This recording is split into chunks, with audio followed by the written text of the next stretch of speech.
Well, it was my birthday last week, 51 orbits around the sun now and still counting. And it was interesting several months ago.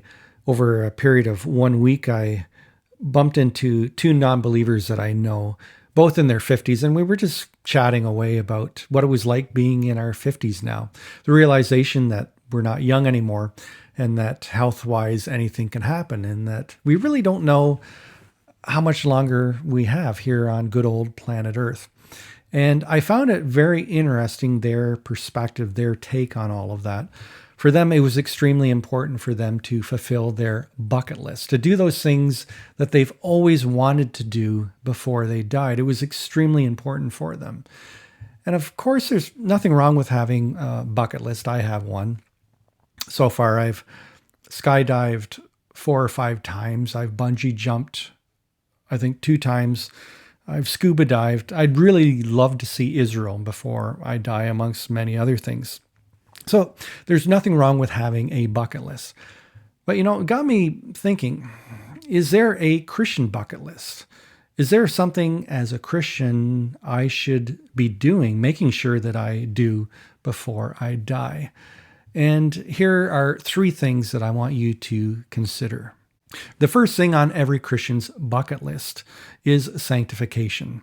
That when we become Christians, we are justified before God. But then there's the whole sanctification process, a lifelong process of becoming more holy, more Christ-like, of putting off old ways, old attitudes, old behaviors, old mannerisms, and putting on the new. And this is a lifelong process. The second thing on every Christian's bucket list is very closely related to the first one, and it is Christian maturity. That we should be growing spiritually all the time.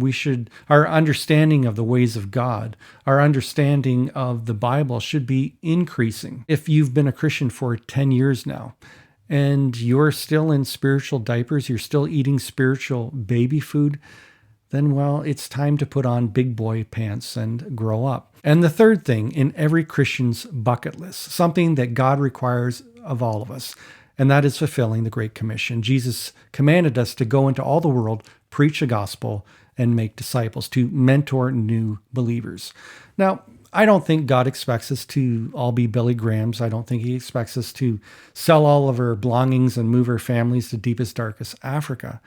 And yet, especially if you've been a Christian for some time now and you've never made a conscious effort to share the gospel with someone, to mentor a new believer, then you're really, really missing out. So those are 3 things in every Christian's bucket list, something that God requires of all of us: sanctification, maturity, and fulfilling the Great Commission. Thanks so much for watching. Please give this video a thumbs up. And as always, I hope to see you next Thursday.